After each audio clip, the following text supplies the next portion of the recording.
मोहन के पापा, मोहन का कोई फोन आया शहर से? आंखें तरसी जा रही हैं उसे देखने के लिए। अब तो बिल्कुल इंतजार नहीं हो रहा है।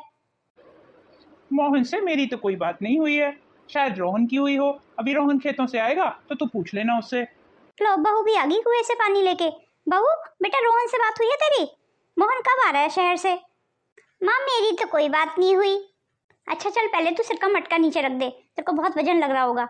जी माँ आप बोलिए, कुछ पूछना चाहती हैं आप मेरे से? मैं बेटा बस ये पूछ रही थी कि मोहन का कोई फोन आया है रोहन के पास? आंखें तरसी जा रही हैं अब मोहन को देखने के लिए। अब इंतजार नहीं हो रहा है बिल्कुल भी। माँ, मोहन भैया का शहर का फोन नंबर मेरे पास है। अगर आपका इतना मन कर रहा है बात करने का तो मैं फोन मिला के दे देती हूँ, आप बात कर लीजिए। सचमुच? अगर तेरे पास नंबर है मोहन का तो बेटा जरा लगा, मेरा बहुत मन कर रहा है उससे बात करने का। जी माँ, अभी बात कराती हूँ आपकी। माँ, भैया का फोन तो लग नहीं रहा है। कोई बात नहीं है बेटा, फिर एक बार दोबारा मिलाने की फिर कोशिश करना। माँ, मैं बाहर का सारा काम खत्म कर आई हूँ। भैंसों को चारा डाल दिया है, गोबर उठा के डाल दिया है, खेतों का भी कर आई हूँ थोड़ा सा काम, और झाड़ू भी लगा दी है बाहर। और अब मैं खाना बना के दे देती हूँ आपको फटाफट। हाँ ठीक है बेटा, तू अब फटाफट खाना बना ले, तेरे बाबूजी को भी भूख लग रही है। और तू सब्जी मुझे दे दे, मैं काट दूंगी। तुम लोग खाना बना लो, मैं भी थोड़ी देर में आता हूँ बैठक से होके। मेरे यार दोस्त इंतजार कर रहे होंगे मेरा। बैठक पे तो जा रहे हो, पर थोड़ा जल्दी आ जाना, बहू बेटी का घर है, बहू फिर इंतजार करती है। ठीक है भाग्यवान, जल्दी आ जाऊंगा। और माँ, अब आप भी जाओ अंदर वाले कमरे में जाके आराम करो। सब्जी फब्जी काटने की जरूरत नहीं है, मैं काट लूंगी सब। मैं फटाफट बना दूंगी अभी खाना। कितना टाइम लगता है माँ खाना बनाने में? यूं चुटकियों में बना दूंगी मैं। अरे बेटा, थोड़ा सा खाना फाना बनाने में तेरी मदद कर देती हूँ मैं। तू अकेली कितना काम करेगी? अब सारा काम तो तूने संभाल रखा है, मुझे कुछ करने ही नहीं देती है। ज्यादा आराम करूंगी ना मैं तो बिस्तर पे ही पड़ जाऊंगी फिर। बेटा, मोहन की कुछ खोज खबर है शहर से या नहीं? कोई फोन आया उसका या नहीं? माँ, भैया से मेरी अभी बात हुई है फोन पे। भैया तो गाँव नहीं आ पाएंगे, वो कह रहे थे कुछ जरूरी काम आ गया है उनके पास। लो, इस बार फिर उसने मना कर दिया। अब पता नहीं इस जन्म में उसकी शक्ल देख पाऊंगी या नहीं। माँ कोई बात नहीं, आप अपना मन छोटा मत करो। भैया को भी तो शहर में बहुत सारे काम होते हैं ना, तो उनको नहीं समय मिला होगा। वो कोई बात नहीं है, जैसे ही उनको समय मिलेगा वो आ जाएंगे। माँ माँ, क्या हो रहा है आपको? आप ऐसे क्यों कर रही हो? ये क्या, माँ गिर गई? बेटा रोहन, एक बार फिर से लगा फोन मोहन को, उसको बोल अब अपनी माँ को देखने आ जाए। उसकी माँ की तबीयत ठीक नहीं है, अगर अब के नहीं आया तो उसकी माँ जिंदा नहीं बचेगी, शायद दोबारा फिर अपनी माँ की शक्ल नहीं देख पाएगा वो। मोहन भैया, आपके ना आने की खबर सुन के माँ की तबीयत बिगड़ गई है, आप जल्दी से आ जाइए गाँव। रोहन, क्या हो गया माँ को? तुम लोग एक काम करो, फटाफट तुम लोग शहर आ जाओ, क्योंकि मेरा आना तो पॉसिबल नहीं होगा। हम लोग यहाँ पे फिर माँ को शहर में हॉस्पिटल में भी दिखा देंगे। ठीक है भैया, मैं बाबूजी से बात करता हूँ। और हाँ रोहन, जैसे भी तुम लोगों का प्रोग्राम बनता है मुझे बता देना। जी भैया, अब मैं फोन रखता हूँ। क्या कहा बेटा मोहन ने? बाबूजी, भैया तो हम लोगों को ही शहर बुला रहे हैं, वो कह रहे हैं माँ का हॉस्पिटल में इलाज भी हो जाएगा फिर। पर तेरी माँ को इस हालत में शहर कैसे लेके चलेंगे बेटा? बाबूजी, मैं कुछ ना कुछ इंतजाम कर लूंगा, आप लोग बस शहर चलने की तैयारी कीजिए। ये क्या मोहन, तुम तो कह रहे थे सिर्फ माँ जी आएंगी, पर ये तो सारे के सारे गांव से उठ के आ गए। अब मैं घर देखूं, इनको देखूं या अपने ऑफिस का काम देखूं? अकेली जान में क्या क्या संभालूंगी? शिल्पा मेरी जान, कुछ दिन मैनेज कर लो ना, माँ के ठीक होते ही सब लोग चले जाएंगे। प्लीज इतना तो तुम कर सकती हो ना मेरे लिए। चलो ठीक है, तुम्हारे खातिर मैनेज कर लेती हूँ, पर उसके बाद इनको खुद गांव छोड़ के आना। तुम्हें पता है ना मुझे गांव के लोगों से बहुत नफरत है। I hate this people. Please. ये क्या पल्लवी, तुम ऐसे बिना बताए रूम में आ गई? तुम्हें रूम को नॉक करना चाहिए ना, जब हस्बैंड वाइफ रूम में होते हैं तो रूम नॉक करके आते हैं, ये भी तुम्हें बताना पड़ेगा। पर तुम्हारी कमी नहीं है ना, तुम तो हो ही अनपढ़ जाहिल गंवार। दीदी, वो मैंने दरवाजा खटखटाया था, पर मुझे लगा कि शायद आपने अंदर से हाँ बोल दिया है, इसलिए मैं अंदर आ गई। माफ कर दीजिए दीदी। चलो ठीक है, पहली गलती है तुम्हारी, इसलिए माफ कर देती हूँ, पर आगे से ध्यान रखना। पल्लवी बहू, कुछ काम था? भाभी, मैं तो बस ये पूछने आई थी कि मैं रसोई में खाना बना रही हूँ, तो आप लोगों के लिए क्या बना दूँ? आप जो बोलोगे मैं वही बना दूंगी। नहीं नहीं, हमारे लिए बनाने की जरूरत नहीं है, तुम लोग अपना देख लो। मैं और मोहन तो बाहर से ही खाएंगे। पर दीदी, बाहर का खाना क्यों खाना है? मैं आप लोगों के लिए बना दूंगी जो भी आप बोलोगे, मैं बहुत अच्छा खाना बनाती हूँ। ठीक है पल्लवी बहू, जो तुम्हारा मन करे और जो सब लोग खाएं वही हम लोग भी खा लेंगे। और पल्लवी, गैस वगैरह तो आती ही होगी तुम्हें शायद चलानी, या मैं आके बता दूं? क्योंकि तुमने तो हमेशा चूल्हे पे ही खाना बनाया होगा ना गाँव में। नहीं भाभी, मुझे गैस और चूल्हे पे दोनों पे खाना बनाना आता है। ठीक है फिर बना लो तुम जाके। और हाँ मोहन, एक बात और, एक आध दिन में मेरी कुछ फ्रेंड आएंगी गेट टुगेदर के लिए, तो तुम अपने घर वालों को बोल देना कि जब वो आए तो कमरे से बाहर ना निकलें। यू नो, उनके कपड़े थोड़े से ऐसे ही है ना तुम्हारे घर वालों के, डोंट माइंड प्लीज। थोड़े से गंवार तो लगते ही है ना वो, तो प्लीज बोल देना। अगर मेरी फ्रेंडों को पता चला ना ये ससुराल वाले हैं मेरे, तो मेरी बहुत इंसल्ट हो जाएगी, यू नो ना। Please don't mind. हाँ शिल्पा, तुम बिल्कुल परेशान नहीं हो, मैं माँ बाबू जी को अच्छे से समझा दूंगा, वो नहीं निकल के आएंगे बाहर। ठीक है, तो तुम माँ के रूम में जा रहे हो ना, तो एक बार समझा देना उन्हें प्लीज। हे भगवान, अभी कितने दिन और इनको झेलना पड़ेगा, कब जाएंगे आखिर ये लोग? प्लीज भगवान कुछ ऐसा कर दो, ये लोग जल्दी चले जाएं यहाँ से। माँ, अब आप कैसा महसूस कर रही हो? तबीयत ठीक लग रही है या नहीं? रोहन बेटा, मोहन को देख लिया ना मैंने अब एक बार, तो अब मैं ठीक हो जाऊंगी। बस उसी के लिए तो मेरी आंखें तरसी जा रही थी। रोहन, जो डॉक्टर दवाई दे के गया था वो टाइम से दे रहे हो ना बेटा अपनी माँ को? हाँ बाबूजी, आप फिक्र नहीं करो, पल्लवी इस चीज़ का पूरा ध्यान रखेगी। लो माँ, भैया अभी आगे, अब आप उनसे जी भर के बात करो। हाँ मोहन बेटा, मेरे पास आके बैठ जा। और माँ, अब आपकी तबीयत कैसी है? बेटा तुझे देख लिया ना, अब दिल को तसल्ली हो गई। मोहन बेटा, तुझे अपने बूढ़े माँ बाप की बिल्कुल याद नहीं आती? गाँव में आना ही भूल गया है तू तो। तुझे देखने के लिए मेरी आंखें तरस गई थी बेटा। बेटा तू तो शहर में क्या बस गया, तू तो अपने माँ बाप को बिल्कुल भूल ही गया जैसे। नहीं नहीं माँ, ऐसी बात नहीं है, वो क्या है ना, ऑफिस में काम बहुत हो जाता है, कहीं जाने की फुर्सत ही नहीं मिलती है। भैया जब समय मिलता है तो गांव में चक्कर लगा लिया करो, माँ बाबूजी आपको बहुत याद करते हैं। ठीक है रोहन, अब समय मिलेगा तो आ जाया करूँगा। ठीक है माँ, तो अब चलता हूँ, ऑफिस के लिए लेट हो रहा हूँ। और हाँ रोहन, किसी भी चीज़ की जरूरत हो तो मुझे फ़ोन कर लेना। जी भैया। माँ जी, आपके लिए सूप बना लाई हूँ, इसे पी लीजिए, आपको थोड़ी ताकत सी आएगी शरीर में। नहीं बेटा, अभी तो खाने का कुछ भी मन नहीं है। नहीं माँ, सूप तो आपको पीना पड़ेगा, फिर आप ठीक कैसे होंगी? चलिए जल्दी जल्दी फटाफट पी लीजिए। मुझे पता है बेटा, अब तू मानेगी नहीं, पिला के ही छोड़ेगी सूप। चल दे दे ला, ये लीजिए माँ। और हाँ माँ जी, और किसी चीज़ की ज़रूरत हो तो मुझे बता दीजिए, मैं अभी किचन में ही काम कर रही हूँ। ठीक है बेटा, सदा खुश रहे। बाबू जी, अगर आपका कुछ खाने पीने का मन है तो आप बता दीजिए, मैं ले आती हूँ। नहीं नहीं बेटा, अभी तो तूने खिलाया है, जब जरूरत होगी तो बता दूंगा, अभी तो बहुत पेट भरा हुआ है। ठीक है माँ, अब आप आराम कर लीजिए, मैं थोड़ा बाहर टहल के आता हूँ। सुनो जी, मेरे मन में एक बात आ रही है, अगर बोलो तो कहूँ? हाँ हाँ कहो कांता। मोहन मुझे कुछ बदला बदला सा लग रहा है, जैसे पैसे का कुछ घमंड आ गया है उसके अंदर, जैसे वो हम लोगों को यहाँ पसंद नहीं कर रहा है। इसीलिए तो 2 मिनट नहीं होते हैं उसके पास, मेरे पास बैठने के लिए। हाँ सही कह रही है तू, ऐसा मुझे भी लगा था, पर मैं तेरे से बोल नहीं पाया कि तेरे को अच्छा नहीं लगेगा ये सुन के।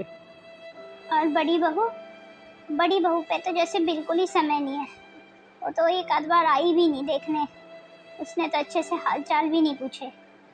कहीं ऐसा तो नहीं है जी हमने यहाँ आके कोई गलती कर दी? अरे नहीं नहीं कांता, तू भी ना बेफिजूल की बातें सोचती रहती है, ऐसा कुछ नहीं है, शायद हमारा वहम ही होगा ये। काश ये मेरा वहम ही हो। क्या तुम आज छुट्टी कैसे कर सकती हो? तुम्हें बोला था ना मेरी कुछ फ्रेंड आ रही है आज, अब उनके लिए खाना पीना कौन देखेगा? डिस्गस्टिंग। आज नहीं आना तो कभी मत आना, घर पे ही रहो तुम, रख दो फोन। पल्लवी, पल्लवी कहाँ मर गई? हाँ जी दीदी, कुछ काम था? कहाँ रह गई थी, कब से बुला रही हूँ, सुनाई नहीं देता? गाँव की गंवार कहीं की। गलती हो गई दीदी, वो मैं माँ जी के रूम में थी, उनसे पूछने गई थी कि किसी चीज की जरूरत तो नहीं है उनको। माँ जी के पास थोड़ी देर नहीं जाओगी तो मर नहीं जाओगी तुम? तुम्हें बोला था ना मेरी कुछ फ्रेंड आएंगी, ये क्या हालत बनाई हुई है घर की? वो दीदी आप गुस्सा मत कीजिए, मैं अभी सारी साफ सफाई कर देती हूँ। यहाँ की साफ सफाई करके और किचन में पहुँचो और चाय नाश्ते का इंतजाम करो, मेरी फ्रेंड कुछ बस पहुँचने वाली है यहाँ पे। जी दीदी। अब जाओ भी, यहाँ खड़े होकर मेरा मुँह क्या देख रही हो? ये गाँव के लोगों को हैंडल करना भी ना, उफ, अनपढ़ जाहिल गंवार कहीं की। तुम लोग आ गए, मैं कब से इंतजार कर रही थी तुम लोगों का। अरे शिल्पा, तूने बुलाया, भला हम कैसे ना आते? आप खड़े होकर ही सारी बात करोगे या बैठोगे भी? और बताओ, आने में कोई परेशानी तो नहीं हुई? नहीं नहीं, कोई परेशानी नहीं हुई, बहुत आराम से हम आ गए। रुक जाओ, पहले तुम्हारे लिए कुछ चाय नाश्ते का इंतजाम करती हूँ, फिर बात करेंगे आराम से। पल्लवी, पल्लवी मेरी दोस्त आ गई है, चाय नाश्ता ले आओ जरा। क्या बात है शिल्पा, तेरे तो ठाट वाट ही चेंज हो गया बिल्कुल। लगता है तेरे हस्बैंड अच्छी कमाई कर रहे हैं। तुम भी ना कभी नहीं सुधरोगी, कुछ भी बोलती हो। As you know, my husband is very hard working. That's why he's growing his business. Yeah, I know it. But yeah, I must say, you are so lucky. You are right. I'm so lucky. बहू, तूने मेरा चश्मा कहीं देखा है बेटा? बाबूजी, आप अंदर जाओ। पर बेटा, मेरा चश्मा? आपको हिंदी समझ में नहीं आती है? आपको बोला ना अंदर जाओ। क्या हुआ भाभी? आप ऐसे बाबूजी पे चिल्ला क्यों रही हैं? Shilpa, I really think we should leave now. अरे नहीं, तुम लोग क्यों जा रहे हो? बैठो ना अभी। नहीं शिल्पा, हम लोग बाद में आते हैं। अरे रुको तो जरा, नाराज होके चलेगी? अब तो पड़ गई ना आपके कलेजे को ठंडक। चलेगी मेरी सारी फ्रेंड गुस्सा होके। You bloody idiot! अरे क्या हुआ शिल्पा बहू, क्यों इतना चिल्ला रही है? अरे माँ जी, आप ऐसी हालत में रूम से बाहर निकल के क्यों आ गई? चलिए अपने रूम में। अल्लाह, इन दोनों को यहाँ से लेके जाओ मेरी नजर के सामने से। और बाबूजी, आपसे तो मैं क्या ही बात करूँ? आपको मना किया था ना कि मेरी फ्रेंडों के सामने कोई भी रूम से बाहर निकल के नहीं आएगा, तो क्यों आए आप रूम से बाहर निकल के? इंसल्ट करा दी मेरी अपनी दोस्तों के सामने। वो गलती हो गई बेटा, मैंने ध्यान नहीं दिया कि तेरी दोस्त बैठी हुई है। माँ जी, पहले आप अपने रूम में चलिए। सारे के सारे गंवार। शिल्पा, क्या हुआ? इतना गुस्से में क्यों तमतमाई हुई हो? तुम्हारे परिवार वालों की वजह से आज मेरी अपने दोस्तों के सामने इतनी इंसल्ट हुई है। पर मैंने तो उन्हें मना किया था बाहर आने के लिए। तुम्हारे मना करने के बावजूद वो बाहर आए, मेरी तो इंसल्ट हो गई ना। पर मैंने पल्लवी को समझाया था कि किसी को भी बाहर ना आने दे। मैं इस पल्लवी से अभी जाके बात करता हूँ। शांता, तू दिल पे मत ले बिल्कुल भी, वैसे तेरी तबीयत खराब है और ज़्यादा तबीयत खराब हो जाएगी। अब तो पड़ गई आपके कलेजे को ठंडक। आपको बोला था ना कमरे से बाहर नहीं निकलना। क्या जरूरत थी आपको कमरे से बाहर निकलने की? भैया, बाबूजी की कोई गलती नहीं थी, वो तो बस बाबूजी का चश्मा नहीं मिल रहा था, तो बाबूजी चश्मा ढूंढते हुए वहाँ चले गए थे। तुम चुप करो पल्लवी, जब तुम्हें कुछ मालूम नहीं होता है तो मत बोला करो। मैं बाबूजी को बचपन से जानता हूँ, इनको जिस चीज़ के लिए मना करो ना, ये वही काम करते हैं। इन्होंने आज शिल्पा की इतनी इंसल्ट करा दी उसके दोस्तों के सामने। पर मैं भी कहाँ पत्थरों से सिर टकरा रहा हूँ। मुझे पता है ना, अनपढ़ जाहिल गंवार हो तुम सारे के सारे, गाँव से कभी बाहर निकले ही नहीं, तो मैं क्या मालूम हाई स्टैंडर्ड कैसे मेंटेन करते हैं। बड़ी बहू, तेरे बाबूजी से गलती हो गई तो उन्हें माफ कर दे। रहने दो माँ जी, आपकी माफी मांगने से क्या मेरी खोई हुई इज्जत वापस आ जाएगी? मेरे फ्रेंडों के सामने तो मेरी इंसल्ट हो ही गई ना। और हाँ पल्लवी, ये तो रिस्पांसिबिलिटी तुम्हारी थी ना, तुम्हें मैंने पहले ही बोला था कि किसी को भी रूम से बाहर मत आने देना। और बाबूजी ऐसे कपड़ों में मेरी दोस्तों के सामने आ गए, तुम्हें ध्यान देना चाहिए था ना। पर तुमसे क्या बात कर रही हो, तुम भी अनपढ़ जाहिल गंवार हो ना बिल्कुल। भाभी, आप पल्लवी से इस तरीके से बात नहीं कर सकती। अच्छा, चीटी के भी पढ़ निकल आए, मेरे घर में रह के मेरे को जुबान चला रहे हो? तुम्हारी इतनी हिम्मत? भैया, आप कुछ बोलते क्यों नहीं हो? भाभी को बोलो अपनी हद में रह के बात करें, वो हम लोगों से इस तरीके से बात नहीं कर सकती। अच्छा, तो तू अब हमें हमारी हद सिखाएगा, गांव का अनपढ़ जाहिल गंवार। जैसे ही खुद गंवार है ना, ऐसे इसकी बीवी भी गंवार है, जिसको जरा सी बात समझ में नहीं आई, मेरी इंसल्ट करा दी मेरे दोस्तों के सामने। सुनो मोहन, कह देती हूँ मैं, मुझे ये लोग बिल्कुल नहीं चाहिए यहाँ पे, निकाल के फेंको इन्हें यहाँ से। Excuse me, भाभी, you cannot talk to my husband like this. You understand that? And your kind information, I am not illiterate. I am highly educated from Delhi University. Got it? तुम पढ़ी लिखी हो और इतनी अच्छी इंग्लिश बोलती हो? क्यों भाभी, अब क्या हो गया? आपकी बोलती कैसे बंद हो गई? और कुछ जल्दी कटी सुना लो, कुछ शेष रह गया हो तो। पढ़ाई लिखाई हमें ऊंचा उठना सिखाती है, ना कि नीचे गिरना। आप तो बहुत ही गिर गई भाभी, आपने अपने सास ससुर का इतना अपमान किया, मैं कब से बर्दाश्त कर रही हूँ। और भैया, सबसे ज़्यादा शिकायत तो मुझे आपसे है, आप तो माँ का खून हो ना। भाभी तो चलो पराई हैं, पर आपसे मुझे ये उम्मीद नहीं थी भैया बिल्कुल भी। माँ बाबूजी आपकी याद में तरस रहे थे गाँव में, वो आपकी एक झलक पाने के लिए व्याकुल हुए जा रहे थे। और आपने क्या किया भैया? आपके पास 2 मिनट टाइम नहीं है माँ बाप के पास बैठने के लिए? भैया, आपने माँ बाबूजी को समझने की एक बार भी कोशिश नहीं की कि वो क्या चाहते हैं? वो क्या चाहते हैं? बस थोड़ा सा प्यार चाहते हैं आपसे, अपनापन चाहते हैं। और आपने क्या किया? भाभी के भड़काने पे माँ बाप को ही सुना दिया। छी है आप जैसे बेटे पे। और आपको तो पता ही है भैया, पल्लवी हाईली एजुकेटेड है, अगर वो चाहती तो बहुत अच्छी जॉब कर सकती थी। मैंने उसको एक बार कहा भी था कि तुम गांव में मत रहो, अगर तुम्हें जॉब मिलती है तो तुम शहर में अपना जॉब स्टार्ट करके रह सकती हो। पर उसने मना कर दिया। पता है आपको क्यों मना कर दिया? क्योंकि वो माँ बाप की सेवा करना चाहती थी। वो तो उसके अपने माँ बाप भी नहीं है, मेरे माँ बाप हैं। उसके बाद भी उसने प्रायोरिटी अपने सास ससुर को दी। और भाभी को आप समझा नहीं पाए, वो 10 दिन भी तुम्हारे माँ बाप को बर्दाश्त नहीं कर पाए भैया। इतनी पढ़ी लिखी होने के बावजूद भी पल्लवी ने कभी दिखावा नहीं किया। वो गांव में और औरतों की तरह ही रह रही है। वो बिल्कुल नॉर्मल ज़िंदगी जीती है। वो भैंसों को चारा डालती है, उनका गोबर उठाती है, घर के सारे काम करती है। और भाभी आप इतना दिखावा करती हैं कि अपने दोस्तों के लिए, मामूली से दोस्तों के लिए आपने अपने सास ससुर को इतना सुना दिया। आपने उनकी एज का भी नहीं देखा कि वो आपसे उम्र में कितने बड़े हैं। भाभी को समझाने की बजाय आप उल्टा माँ बाबू जी को ही सुना रहे हो भैया। क्या इसी को हाई एजुकेशन कहते हैं? आपको पढ़ाया लिखा है इसीलिए कि कल को आप माँ बाप की बेइज्जती करो? इसी दिन के लिए पैदा किया था माँ ने आपको। सुनो जी, अब मुझे यहाँ नहीं रहना है। अब आप गांव जाने का अरेंजमेंट कर लीजिए। अब मैं अपने माँ बाबू जी को लेके गांव जाऊंगी, मैं वहीं रहूंगी। सही कह रही है बहू तू। मुझे भी नहीं रहना है यहाँ पे। मोहन की दुनिया, मोहन को मुबारक हो। अब हम इसके यहाँ भगवान ने चाहा तो कभी नहीं आएंगे। जैसा आप लोग चाहो। ठीक है, तो मैं गांव जाने का कुछ इंतजाम करता हूँ। अब हम बाकी का इलाज माँ का गांव में ही करा लेंगे। पल्लवी बहू, तुमसे आज मुझे जीवन का बहुत बड़ा सबक सीखने को मिला है। तुमने मेरे अहंकार को चूर चूर कर दिया। आज मुझे पता चला पैसा ही सब कुछ नहीं है। और अगर पढ़ाई भी हम करते हैं तो वो बड़ों का अपमान करने के लिए नहीं। पढ़ाई तो हमें ऊपर उठना सिखाती है ना। तो हम इतना नीचे कैसे गिर जाते हैं कि हम अपनों का ही अपमान कर बैठते हैं। पल्लवी बेटा, अब मुझे यहाँ से ले चल। अब मेरा यहाँ मन नहीं लग रहा है, मुझे यहाँ नहीं रहना है। मुझसे बहुत बड़ी गलती हो गई पल्लवी। मैंने आप सब लोगों का इतना अपमान किया, माँ बाबू जी का इतना अपमान किया, मुझे माफ कर दो। पल्लवी जैसी बहू पाके मेरा जीवन धन्य हो गया। पल्लवी बेटा, भगवान तुम्हें हमेशा खुश रखे। तुम्हें मेरा आशीर्वाद है, तुम हमेशा खुश रहोगी। और मोहन, तू भी हमेशा खुश रह। तू और तेरी बीवी जहाँ भी रहो खुश रहो। बच्चे चाहे जैसे भी निकल जाएं, पर माँ बाप हमेशा उनको दुआ ही देते हैं। मैं तो चाह के भी तुम्हें बद्दुआ नहीं दे सकती, क्योंकि माँ हूँ ना मैं। रोहन बेटा, अब गांव जाने का जल्दी कुछ बंदोबस्त कर ले। मुझे यहाँ एक पल भी नहीं रहना है। जी माँ, अभी करके आता हूँ। माँ, अपने मोहन से ऐसे नाराज़ होकर चली जाओगी? अपने मोहन को माफ़ नहीं करोगी? मुझे माफ़ कर दो माँ। बेटा, माफ़ तो मैं तब करूँ ना जब मैं तेरे से नाराज़ हूँ।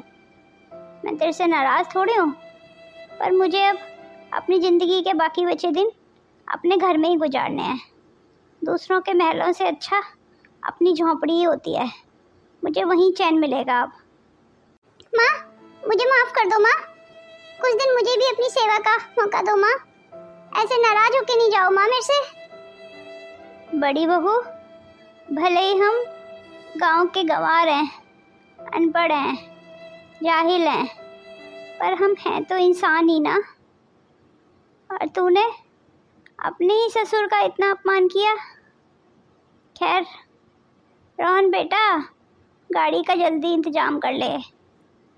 पल्लवी बहू, बेटा सारा सामान बांध ले। और हाँ, माँ की दवाई रखना नहीं भूलना। जी बाबूजी, अभी बांध लेती हूँ। पल्लवी बहू, रोहन तुम्हारे जैसा जीवन साथी पाके धन्य हो गया। औरत चाहे तो घर को स्वर्ग बना दे, चाहे तो नरक। और तुमने इस घर को स्वर्ग बना दिया। माँ बाप के दिल में तुमने जगह पाली पूरी। और एक मैं हूँ जो खुद का बेटा होते हुए भी मैं अपनी नज़रों से गिर गया आज। भैया, पता है आपको आप में और मुझ में क्या फ़र्क है? कि आपने पैसे को चुना और मैंने अपनों को। इतनी पढ़ाई लिखाई करके भले ही मैंने पैसा ना कमाया हो, पर हाँ भैया, इस बात का मुझे गर्व है कि मैंने अपनों का आशीर्वाद बहुत कमाया।